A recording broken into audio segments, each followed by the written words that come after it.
मेरा नाम रोहित है। मेरी उम्र 17 साल है। जब मैं घर से गुस्से में बड़बड़ाते हुए निकल आया था और बस स्टैंड की तरफ आगे बढ़ने लगा, मैं मन ही मन बड़बड़ा रहा था। पता नहीं कितने पैसे छुपा के रखे हैं, लेकिन मेरे लिए एक बाइक नहीं ले सकते।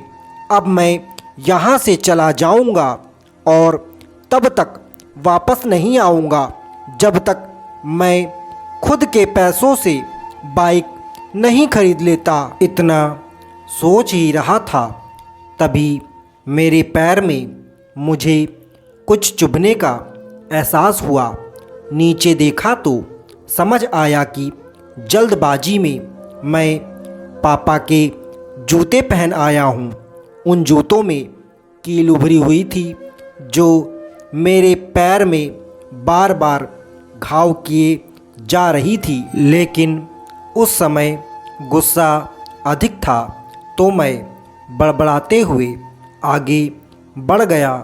एकाएक मुझे याद आया कि मैं पापा का पर्स भी साथ ले आया हूँ। मेरे खुराफाती दिमाग में एक ख्याल आया, क्यों ना आज पापा का पर्स चेक किया जाए, जिसे आज तक उन्होंने किसी को हाथ तक नहीं लगाने दिया था। पता नहीं कौन सा खजाना छुपा है इस पर्स में, जो किसी को हाथ नहीं लगाने देते थे। जब मैंने पापा को वह पुराना पर्स खोलकर देखा तो उसमें पैसे तो नहीं मिले, लेकिन पैसों की जगह एक डायरी रखी हुई थी। तब मैंने सोचा, ओह, तो यहाँ खजाना छुपा रखा है।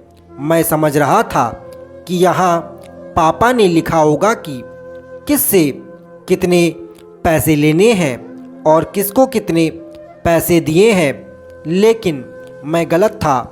जब मैंने उस छोटी सी डायरी का पहला पेज खोलकर देखा तो वहाँ पर जो लिखा था वह थोड़ा सीरियस कर देने वाला था।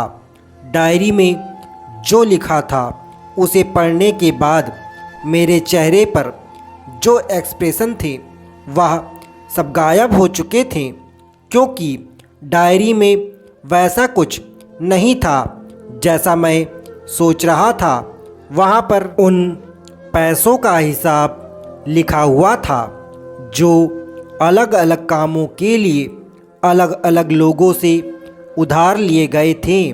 उस लिस्ट में कंप्यूटर के नाम पर भी पैसे लिए गए थे।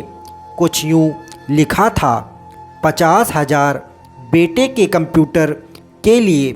यह वही कंप्यूटर था जो मेरे पापा ने मुझे 2 हफ्ते बाद मेरे बर्थडे पर ला कर दिया था, जिसे देखकर मैं बहुत खुश हुआ था।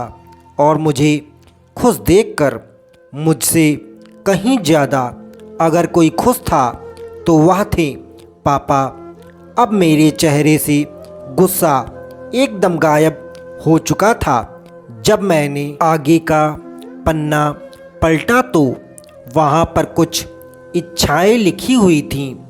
पहली जो इच्छा थी उसमें जो लिखा हुआ था, अच्छे जूते पहनना। यह बात मेरी कुछ समझ में नहीं आई। तभी मेरा पाँव अचानक सड़क पर भरे हुए पानी पर जा पड़ा और तभी मेरे पाँव में कुछ गीलापन होने का एहसास हुआ।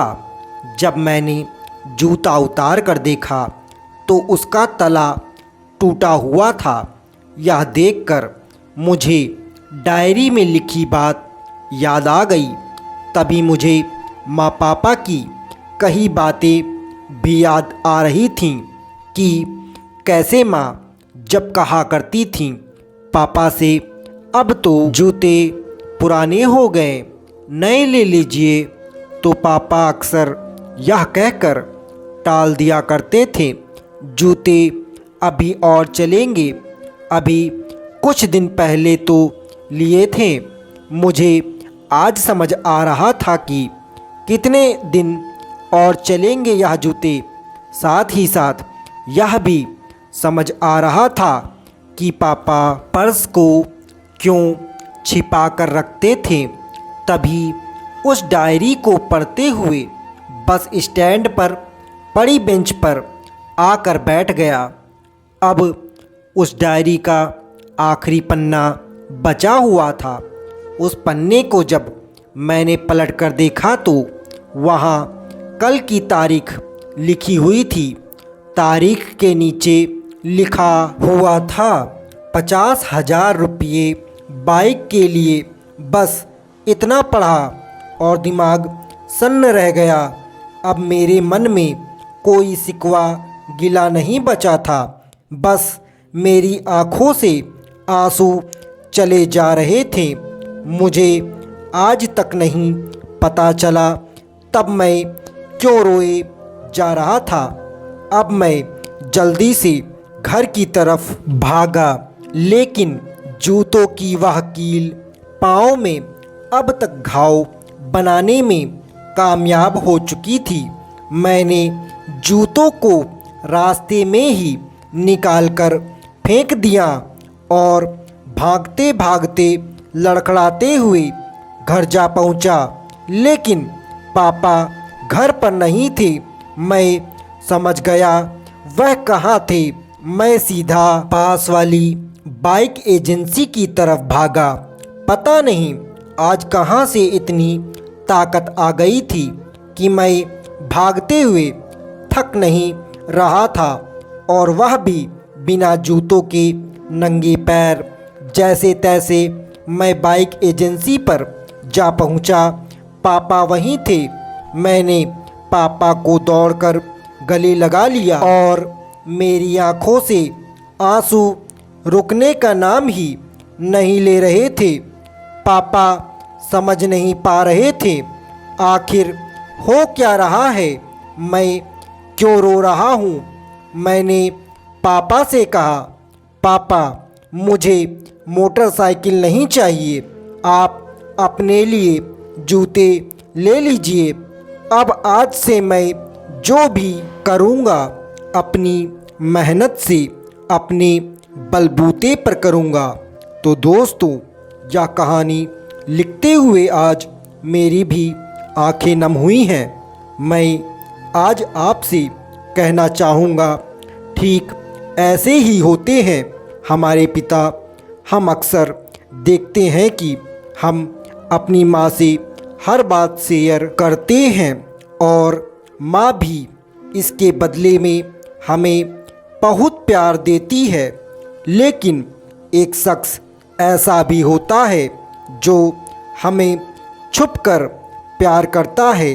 वह होते हैं हमारे पिता। यह परिवार में एकमात्र ऐसा व्यक्ति होता है जो अपने बच्चों से उन्हें बिना जताए छिपकर प्यार करता है।